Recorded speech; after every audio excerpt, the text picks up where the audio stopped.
자, 우리 기도하는 마음으로 한번 따라 하시겠습니다. 고난 속에서도 흔들리지 않는 평안을 주시고 그 평안을 지속할 수 있는 믿음을 주소서.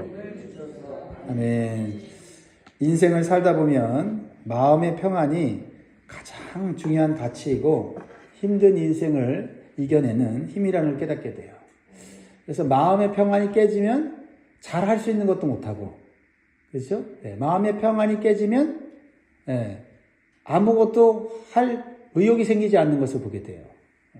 요즘 제가 새롭게 들은 그 언어가 있는데 한국에서는 못 들었는데 그런 말을 하더라고요. 아유, 마음 시끄러워서 못 살겠네. 마음 시끄러워서 못 살겠네. 어느 지방 언어인지 모르겠는데 마음 시끄러워서 못 살겠네. 그런 얘기를 요즘 어떻게 자주 듣게 되는 것 같아요. 아, 이게 마음이 시끄럽다는 게 평안이 깨졌다는 얘기다.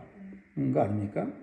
그러니까 마음이 시끄러우면은 말도 행동도 판단도 선택도 흐려지게 돼 있잖아요. 평안이 있어야 돼요. 사람의 마음에는 평안이 있어야 내가 잘하는 것도 잘하게 되고 못하는 것도 한번 도전하게 되고 그렇게 되는 것 같습니다.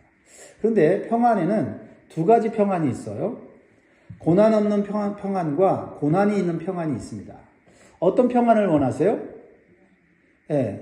당연하죠. 고난 없는 평안을 원하죠. 대부분의 사람들이 고난 없는 평안을 원할 겁니다. 그러나 고난 없는 평안은 세상이 추구하는 평안이고요. 일시적이고 지속적이지 않는 그런 평안이에요. 그러니까 힘이나 돈이나 환경에 의해서 주어지는 가짜 평안이라는 거죠. 그러나 고난이 있는 평안은 고난 속에서도 평안할 수 있는 지속적이고 영원한 평안이에요. 이것은 사람이 줄 수 없고 주님만이 주실 수 있는 평안입니다.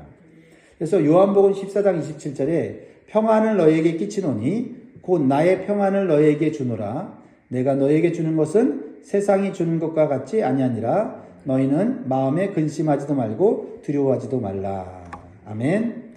그런데 많은 사람들은 주님이 주시는 평안을 모르기 때문에 세상이 주는 평안이 전부인 줄 알아요. 그래서 세상이 주는 평안에 목을 메고 간절히 소원하고 평안을 누리려고 애를 씁니다. 저도 그랬었습니다, 예전에.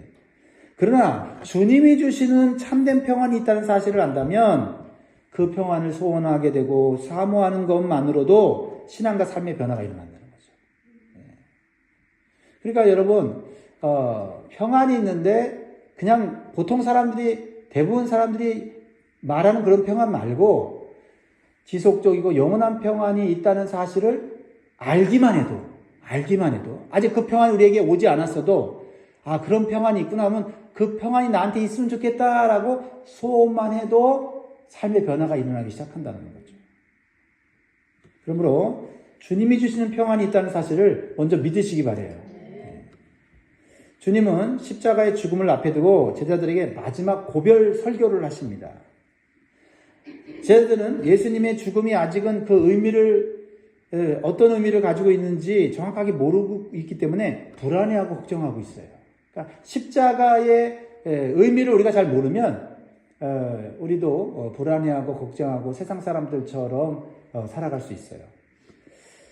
그러자 예수님은 제자들에게 좀 더 확실한 말씀으로 그들의 믿음을 강화시키기를 원했어요. 특별히 예수님이 강조하는 것이 아버지에 대한 것, 하나님 아버지에 대한 것을 제자들이 알기를 원하셨어요. 그것이 제자들로 하여금 참된 평안을 누리게 하는 첫걸음이기 때문에 그렇거든요. 그래서 25절에 보면 이것을 비유로 너에게 일렀거니와 때가 이르면 다시는 비유로 너에게 이르지 않고 아버지에 대한 것을 밝히 이르리라. 아버지는 누구죠? 하나님이죠. 네. 그렇습니다. 우리가 하나님에 대한 지식이 있고 하나님에 대해서 알면 알수록 우리의 믿음은 강해지고 우리의 믿음은 견고해집니다. 믿음이 강해져야지, 강해지면 좋겠다 이렇게 강해지는 게 아니라 하나님에 대해서, 아버지에 대해서 알면 알수록 믿음이 생기고 믿음이 자라고 믿음이 견고해진다는 거예요. 그러면서 동시에 커지는 게 뭐냐면 마음의 평안도 동시에 같이 커진다는 거죠. 그래서 우리의 믿음이 자라려면요, 아버지 하나님에 대해서 알아야 되고 또한 우리의 믿음이 자라려면 예수의 이름으로 기도하는 시간과 기회를 많이 가져야 돼요. 26절 이렇게 말하고 있어요. 그날에 너희가 내 이름으로 구할 것이요 내가 너희를 위하여 아버지께 구하겠다는 말이 아니니라는 겁니다. 그래서 그날이라는 것은 지난 어제 말씀드린 것 같이 예수님께서 죽으시고 부활하시고 승천하신 다음에 약속하신 성령이 임하시는 날이에요. 그러니까 성령이 믿는 자들에게 임할 때 하나님과 1대1로 기도하게 되고 응답받을 수 있는 은총을 받게 된다는 겁니다. 그러면 그전에는 안 그랬냐? 그렇지 않았다는 거예요. 유대인들은 함부로 하나님의 이름을 부르거나 개인적으로 하나님을 아버지라고 부를 수가 없었어요. 이것은 신성 모독이 될 수 있다고 생각했고 뭔가 또 기도를 하려고 해도 뭐 개인적으로 할 수는 있겠지만은 그들은 제사장을 통해서 자신들의 죄를 사하고 자신들의 소원을 아랜다고 생각했던 거죠. 그러나 성령을 받은 우리가 하나님의 아들이신 예수님의 이름으로 직접 기도하면 하나님은 그 기도를 들으시고 또한 우리가 하나님을 아버지라 부르면서 기도할 수 있도록 해주신다는 거죠. 이 놀라운 은혜거든요. 우리는 이게 익숙해져 있지만 사실 예전에는 안 그랬다는 거죠. 예수의 이름으로 기도한다는 것은 예수님이 누구신지를 믿고 기도한다는 거예요. 그래서 우리가 예수님을 누구신지를 알고 믿고 기도하면 하나님께서 특별한 사랑을 부어주세요. 여기에는 또 놀라운 또 진리가 담겨져 있는 거예요. 예수님을 아는 자는 하나님을 더 알게 돼요. 예수님을 본 자는 아버지인 하나님을 본 거다라고 말하는 것처럼. 그러니까 하나님은 우리가 예수님이 누군지를 알고 믿고 기도하면 하나님은 기뻐하세요. 그게 예수님만 아는 게 아니라 누구를 아는 거예요? 하나님도 아는 길이에요. 그러니까 하나님이 특별한 사랑을 주세요. 먼저 우리를 사랑하셨고 이미 사랑하시지만 예수님을 알면 알수록 하나님 우리를 더욱더 사랑하신다. 그래서 27절에 보세요. 같이 있습니다. 시작. 이는 너희가 나를 사랑하고 또 내가 하나님께로부터 온 줄 믿었으므로 아버지께서 친히 너희를 사랑하십니다. 그러니까 아버지와 예수님과는 굉장한 밀접한 관계가 있다는 것을 자꾸 예수님이 강조하세요. 십자가를 앞에 두고 불안했던 이 제자들에게 자꾸 아버지와의 관계를 얘기하는 이유가 뭘까요? 예수님을 아는 것이 아버지를 아는 거고 아버지를 아는 것이 예수님을 아는 건데 그래야 믿음이 자라고 그래야 마음의 평강이 흔들리지 않기 때문에 그런 거 아니겠어요? 자, 하나님은 우리가 예수님을 사랑하고 예수님이 하나님으로부터 오신 하나님의 아들인 것을 믿는 것을 보시고 친히 특별히 사랑하신다, 사랑을 부어주신다라고 말해요. 자, 좀 더 자세히 설명하면 우리 인간은 죄인으로서 거룩하신 하나님 앞에 나아갈 수 없는 연약하고 부족한 존재입니다. 그런데 예수님의 십자가의 대속의 죽음으로 인해서 우리의 죄를 사하시고 원수된 하나님과 화목한 관계를 만들어 주셨어요. 거기다가 하나님의 자녀가 되는 특권까지 주셨단 말이에요. 그래서 구원자이신 예수님을 믿고 사랑하면 하나님의 자녀로 삼아주시고 사랑해 주실 뿐만 아니라 하나님 앞에 담대히 개인적으로 나가서 기도할 수 있게 하신다라는 거죠. 그러니까 오늘도 우리가 주 앞에 나와서 기도하는 거 아닙니까? 이게 놀라운 축복이라는 사실을 기억하세요. 하고 싶어도 하려고 해도 되지 않는 그런 상황이었는 불가능한 상황이었는데 예수 그리스도께서 그러한 구원의 길, 은혜의 보좌 앞에 나가는 길을 열어주셨다는 거죠. 이제 불안에 떨고 있는 제자들은 하나님께서 특별히 사랑하신다는 예수님의 말씀을 듣고 용기가 나고 소망이 생겨요. 그렇습니다. 우리 안에 주님의 말씀이 들어가고 깨달아지면 우리는 용기가 생기고 소망이 생기고 담대함이 생기는 줄 믿습니다.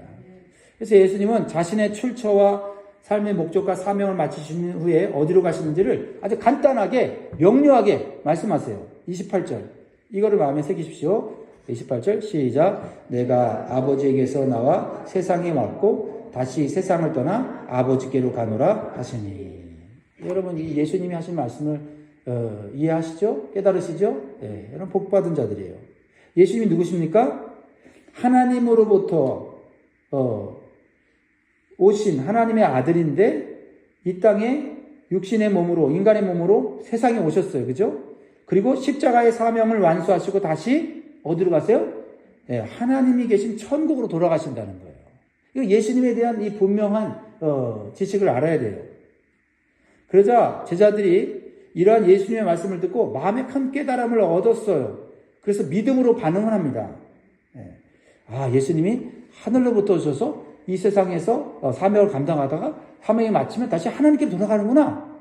이걸 깨달았어요. 그러니까 29절에 제자들이 말하되 지금은 밝히 말씀하시고 아무 비유로도 하지 아니하시니 30절에 우리가 지금에야 주께서 모든 것을 아시고 또 사람의 물음을 기다리지 아니하시는 줄 아나이다. 이로써 하나님께로부터 나오심을 우리가 믿사옵나이다. 그러니까 예수님에 대해 더 알게 된 거예요. 하나님과 관계 속에서 예수님이 하나님의 아들이시고 예수님은 모든 것을 아시는 전능하신 하나님이구나. 그것을 알고 믿었다고 그랬어요. 우리는 하나님 말씀을 들을 때 믿음으로 반응해야 돼요. 그래서 아멘 하는 거거든요. 진실로 믿습니다라는 뜻이잖아요. 그러면 그 믿음이 자라나는 거예요. 아멘 하면서 말씀이 내 안에서 깨달아지고 그 말씀이 내 믿음을 강화시키는 거죠. 그리고 믿음이 커지는 거예요. 여러분의 믿음이 자라고 커지기를 원하십니까? 여러분의 믿음은 말씀과 함께 자란다는 것을 반드시 기억하시기 바라요. 로마서 10장 17절에 그러므로 믿음은 들음에서 나며 들음은 그리스도의 말씀으로 말미암았느니라. 그런데 믿음은 하루아침에 자라지 않지요. 시간이 필요하고 훈련이 필요하지 않습니까?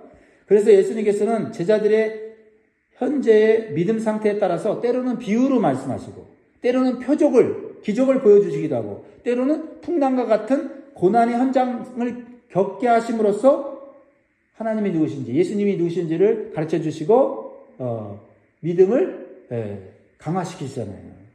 훈련시키셨잖아요. 사랑하는 성도 여러분, 우리의 믿음은 말씀과 기도와 고난을 통해서 자라는 줄 믿습니다. 따라합니다. 말씀과 기도와 고난을 통해서 자란다. 그 믿음이 또한 우리의 마음에 평안을 유지시켜주는 거예요. 예수님은 십자가의 죽음을 앞에 두고 제자들의 믿음 상태가 어떠한지 알고 계셨어요. 아직은 약하다. 그래서 예수님이 죽으시게 되면 그 현상만을 보고 제자들의 믿음이 흔들릴 것을 아셨다라는 거죠. 이게 참 또 은혜예요. 우리의 믿음이 어떤 상태인지 주님이 아셔서 그 수준에 맞춰서 말씀을 주시고 그 수준에 맞춰서 우리를 훈련하세요. 그러니까 우리가 그 믿음보다 더 큰 시련을 겪어서 쓰러지면 예수님이 책망한 게 아니라 알고 있었어. 이제 그 다음과 함께 말씀으로 돌아가자. 이렇게 주님이 이제 단계별로 가르쳐 주시고 훈련시켜 주니까 여러분 감사하시기 바라요. 그래서 제자들이 이제는 예수님이 모든 것을 다 아시는 하나님의 아들이심을 믿는다고 고백했을 때 예수님은 칭찬하기보다는 그들에게 경각심을 줬어요. 그래서 어떻게 보면은 예수님 모든 것을 하시는 분임을 믿습니다. 그랬을 때 예수님이 찬물을 끼얹는 듯한 말을 하시는 거예요. 그게 또 예수님이 다음 단계로 훈련시키는 방법이다 이 말이죠. 자, 31절 32절 보세요. 예수께서 대답하시되 이제는 너희가 믿느냐? 보라 너희가 다 각각 제 곳으로 흩어지고 나를 혼자 둘 때가 오나니 벌써 왔도다. 그러나 내가 혼자 있는 것이 아니라 아버지께서 나와 함께 계시느니라. 보세요. 예수님 기가 막히시죠? 너희가 나를 믿느냐? 잘했다. 이제 됐다. 이렇게 말씀하지 않고 너희가 나를 버리리라. 아주 충격적인 말씀을 하세요. 예수님의 십자가의 고난과 죽음 앞에서 그들은 그것을 온전히 이해하지 못하기 때문에 예수님을 홀로 내버리고 배신하고 제 길로 각각 간다고 했습니다. 그러나 예수님은 그 다음 뭐라고 말씀하세요? 예수님은 자신은 말씀하신 대로 실패하지 않는다고 말씀하세요. 왜냐하면 하나님 아버지께서 계시기 때문이라고 해요. 다 흩어지고 나 홀로 있어도 나는 하나님과 함께 계시다. 굉장히 중요한 메시지를 제자들에게 던져주는 거예요. 실패하겠지만 너희들이 각자 흩어지겠지만 너희들이 때로는 고난받고 고통받아서 홀로 있는 것 같이 느껴지지만 그때 나를 기억해라. 내가 한 말을 기억해라. 나는 홀로 있는 것이 아니라 나는 십자가에서 고난을 당하고 있지만 하나님이 아버지가 나와 함께 계시다. 이거 가르쳐 주는 거예요. 아직은 그거를 이 제자들이 깨닫지는 못하고 있어요. 그러나 그 말씀을 붙잡고 있으면 깨닫는 날이 오고 승리하는 날이 온다 이 말이죠. 사실 제자들은 예수님을 결코 버리거나 배신할 마음이 없었어요. 가룟 유다만 빼놓고요. 하지만 아직 그들의 믿음이 십자가의 고난을 감당할 만큼 성장하지 않았기 때문에 그들은 실패할 수밖에 없었습니다. 예수님도 그것을 미리 알고 계시기에 미리 말씀을 주시는 거예요. 그러면 우리는 미리 말씀을 받는 게 중요해요. 그렇죠? 환난을 당하기 전에 말씀을 먼저 품는 게 중요하다라는 것입니다. 무엇보다도 예수님처럼 하나님 아버지께서 고난과 죽음의 현장에서 함께 계신다는 믿음을 갖게 되면 어떤 고난도 시험도 이겨낼 수 있다라는 것을 기억해야 됩니다. 그러기 위해서는 주님께서 주시는 참된 평안을 얻어야만 됩니다. 이 평안은 환난 속에서도 흔들리지 않고 우리의 믿음을 지킬 수 있는 참된 평안이에요. 그래서 예수님이 이 십자가의 죽음을 앞두고 평안을 얘기하시는 거예요. 좀 뭔가 분위기에 맞지 않는 것 같은데 죽음을 얘기하면서 평안을 얘기하는 거예요. 근데 이게 놀라운 평안이에요. 죽음까지도 이겨낼 수 있는 평안이기 때문에 그래요. 33절 같이 읽습니다. 시작. 이것을 너희에게 이르는 것은 너희로 내 안에서 평안을 누리게 하려 함이라. 세상에서는 너희가 환난을 당하나 담대하라. 내가 세상을 이기었노라. 어떻게 참된 평안을 얻습니까? 주님께서 환난을 주는 세상을 이미 이기셨다고 하는 믿음을 가질 때 우리는 참된 평안을 얻게 되는 줄 믿습니다. 믿으십니까? 네. 그러니까 기도할 때 우리가 이 말씀을 붙잡고 기도해야 돼요. 말씀을 맺겠습니다. 사랑하는 성도 여러분, 주님이 주시는 참된 평안을 사모하시기 바라요. 네. 세상이 주는 평안은 가짜고 일시적이고 그것은 온전하지 못하다는 것을 여러분 깨달으시기 바라요. 그리고 예수 이름으로 간구하시기 바랍니다. 그리고 고난과 환난 속에서 믿음이 흔들리고 넘어질 때 다시 우리가 붙잡아야 될 건 뭐예요? 주님의 말씀이에요. 주님의 말씀 붙잡고 약속하는 평안을 주시도록 또 간구해야 돼요. 그러면 또 다시 참된 평안을 주시고 믿음과 담대함으로 세상을 이기며 살아가게 되는 줄 믿습니다. 기도하겠습니다.